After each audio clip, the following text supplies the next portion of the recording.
Welcome to Trump Breaking News Network, your daily source for up-to-date news on the political scene of Donald Trump, his presidency, American politics and conspiracies. Please subscribe to receive notice of our daily updates. Also share with your friends and your social media.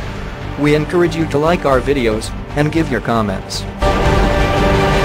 This is TBNN. Frank Luntz, former Trump hater, I owe Donald Trump an apology. Pollster Frank Luntz isn't exactly known around political town as a fawning admirer of President Donald Trump. In fact, the two engaged in a somewhat nasty public spat in 2015, with the latter accusing the former of using his polling position to shake him down and derail his presidential aspirations.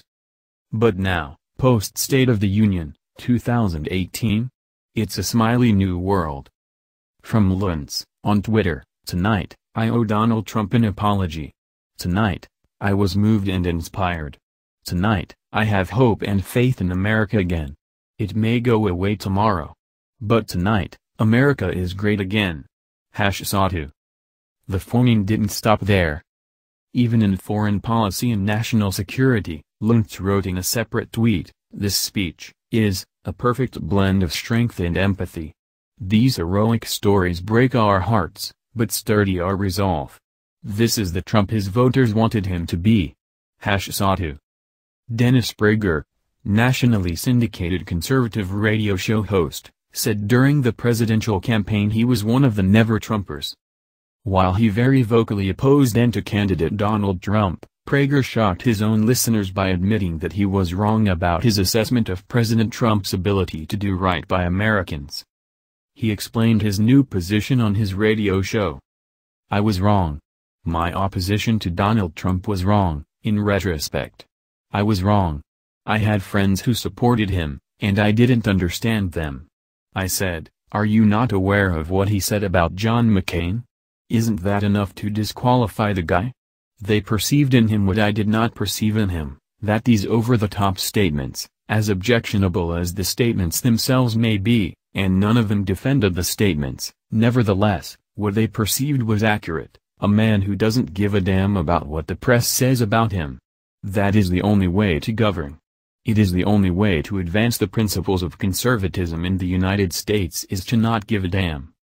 Many Republicans thought that former Massachusetts Governor Mitt Romney would have been a better candidate, but Prager concedes that on this point, Trump is the better choice.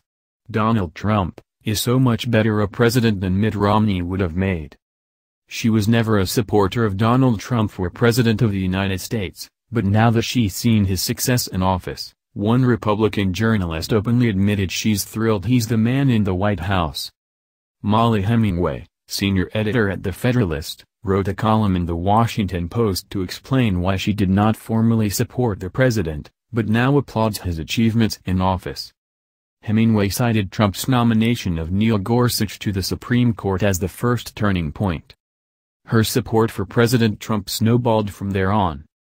He has appointed 12 outstanding federal appellate judges, a record number for a president in his first year, Hemingway wrote.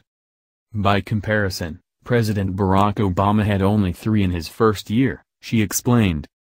The journalist also cited other victories: the U.S. departure from the Paris Climate Accord, revoking the Clean Power Plan, historic corporate tax reform, victory over the Islamic State group and deregulation as just a few reasons why she now is happy Trump is in the Oval Office.